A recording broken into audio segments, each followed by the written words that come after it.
All right, guys, so I figured I'm not that good at typing. I would send you a video. Josh, I appreciate all that time you took to lay out your thoughts and processes with me, and so I wanted to go through what I wrote and be able to explain it maybe a little bit more.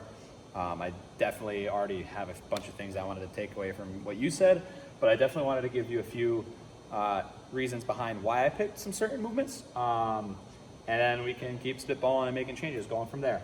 So couple things leading up to the competition I did in November. My training week was basically broken down into, I did a jerk out of the rack or off the blocks as my first day of the week. I did 3 weeks of triples, 3 weeks of doubles, and then I think just maybe 1 or 2 weeks of singles, but that was more in like my peak and taper, so it was almost separate from that. And then a day or two later, I would do a day where I worked up to a max power clean and then continued to work up into a full clean. And then later in the week, I did my snatch and clean and jerk together day. My schedule was extra busy at this time of the year. If earlier in the week I had time to fit in another snatch session, I did. As far as other strength work, the last, 6 weeks plus the 2 week peak and taper, I barely I did any other extra strength work. No strict pressing, no push pressing. I did a bunch of box jump plyos, and that actually really helped my drive on the jerk a lot. Squats, I only back squatted. My front squat was just feeling absolutely terrible. I was coming off of a sprained ankle, so the ankle flexibility wasn't quite there for front squats as much as when I back squatted. So basically, almost every day I did some sort of a back squat variation between 70 and 80%, long time out, and then I dialed it back and I hit a 90% 3 weeks out, a 95% 2 weeks out, and then 9 days out from the competition, I worked up to a 1 rep max, and it ended up being a 20-pound lifetime PR at 405, so I was very excited about that. So the strength was there, a little weird way to get there, no pulls, like I said, no pressing, plyos, back squats, and then the main lifts the way I laid it out for you guys. A few things that I wanted to work on with this program. I am probably not going to compete again until next November, so that's why I'm not really afraid to take as big of a step away from the main lifts and not doing the full lifts for this first 3 week block. So I took 2 weeks off, and then I'll hit a 3 week block with this.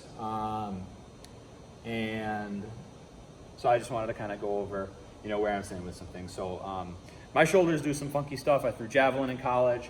So basically when you look at all the accessory work, I got the reverse shrug, which is literally just arms on a pair of, like my dip bars, and I'm lowering myself slowly and then pulling myself back up. So I'm dipping and then shrugging back up, and that's all just stability and strengthening.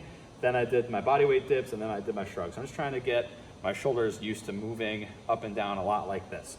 On the chin-up day, getting the weighted chin-ups in, I've always been really bad at that, and the more I strengthen my back, the stronger I have felt overhead in the jerk. When I find myself peaking, I can't really recover from all the strength work, so that's why I really want to get after it now. Same thing with dumbbell bench, work on some pressing there. The bicep curls, all my higher rep bodybuilding stuff is probably going to be with like a 3 reps in remainder, so 3 RIR. So I'm just trying to get some tendon and ligament health out of the bicep curls. Incline bench, just again, different pressing motion. The straight arm pull downs, just trying to work on stabilizing the shoulder blade a bit, and push-ups. I do add weight to that, so that is something that can be a bit more, loadable and fixed with that. The other day, just, reverse flies, work the rear shoulders, inverted row, work on some horizontal pulling, and then shrugs, again, to work on my shoulder blade being able to move and not just stay locked into one spot. Weighted dips, and then just some posterior chain stuff, kettlebell swings, RDLs, and the front foot elevated split squat holds, which is basically just kind of sitting in this hold position with an active foot, and that's mainly to help strengthen that ankle after that sprain I had 2 months ago. Some of the other stuff. So with the the no foot, push jerk, basically what I found I was doing was as I was going into my drive, I was sliding my foot back before I finished the drive. So I'm really just focused on going straight up and straight down. The pull to high hang, owning that top position for a second, returning to a power position and going. So it's not a true high hang, maybe mid thigh, but not super low for there. And then the power variations, the power snatches and the power cleans. And that's basically just to work on like moving fast, staying connected with the bar, and just not trying to fatigue myself at this point. So this is the first 3 weeks out of 3 months. So I think the more we communicate and the more I go back and forth with you guys month to month, it would be cool to, so you can see how I plan on progressing it. And then I'd love your input on like which variations I should make the change to. So some of the other stuff, okay? I know you had mentioned the safety bar, box squats, wondering why I was doing that. So the one thing I'm doing with this is I'm going barefoot and I'm really focusing on driving back.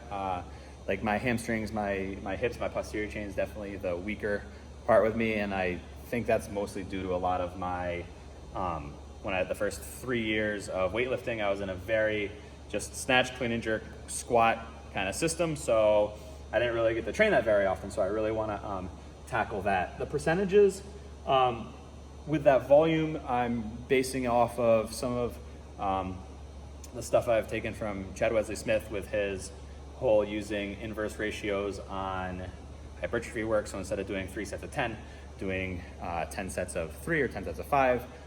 The 60 through 70%, I was doing week 1 on an EMOM, so I'm definitely like feeling fresh and fast through it. So not too much overload there. The front squats, the overhead press, you did pick up on it. It is, taken from, 531. So one thing, I hadn't front squatted for 2 months, so I definitely wanted a lower, safer use of the percentage work on front squats. So one of the things that I do with my strength work is I do a training max. So say instead of using 400 pounds, I'll take 90% of 400 pounds and I base my percentages off of that. So the front squats and the overhead presses are moving pretty, realistic. The deadlift work, like I said, it's my weakness. So I'm working with a layout that I've liked in the past. The cube method that Brandon Lilly had, put out a few years ago. And basically it's a 3-week block rotating between your speed pulls, deficit work, and then a block pull. And then for me, it's basically not gonna burn me out on trying to constantly ramp up my deadlifts, but kind of teach me again how to almost learn the movement and brace through the position. The rear foot elevated split squats. So I threw javelin in college, and with that big strong block leg on my left foot, I have a huge strength discrepancy on my left and my right leg. So if I were to put the same weight on a bar and take it for reps, I could probably almost do double the reps on my left leg than my right. So I'm trying to kind of close that gap a little bit during this 3-month block. And the reason why I'm just using the safety bar is getting that rear foot elevated is a lot more comfortable with the safety bar versus a barbell. And I'm really not interested in killing my grip with dumbbells when I do that. So let's see, a few other things. The floor press, I know you had mentioned why I was trying to do that. I find that when I am lowering a floor press, I'm visualizing and thinking about bracing the same way I do as I have a barbell racked on my chest. So I do a pretty good job of working on that bracing through that position. And other than that, you did say this seems like a program for somebody that's just trying to like put on muscle. And yeah, it's true. It's 11 months out from the next time I plan on competing. So I guess when I had typed it and said work on technique, I guess it would be better for me to say take a few weak points of my technique and drill them. And especially just for this first kind of 4-week block where I'll do that, and then definitely bring the lifts closer during this. So things that I definitely adjusted after listening to your nice little recording is doing the push jerk plus split jerk. Okay, that makes perfect sense. So I can drill that same position straight up and down and then into the split. I can definitely manipulate the volume on some of my accessory work. So go from a week of 2 sets to 3 to 4 maybe, depending on that. But I'm also really trying to focus on keeping that 3 RIR as my main focus there, so I haven't really seen any soreness coming through on that. And then kind of the other thing I wanted to go over, because you guys, you had talked about with some of that strength work, me shuffling through the range variations too quick. What I had planned on doing was, so week 1, 10, then 8, then 6, deload or pivot week, we can figure out what that would be best for. And then what I do the second month, I take the weight I had hit for my 8 rep max in week 1, and I take it for our rep test. So it's not as much focused on pushing the weight, but now we're getting that volume in. Same thing for my 6, take it for reps. The third week, work up to a heavy set of 4. Deload or pivot, then I come back in.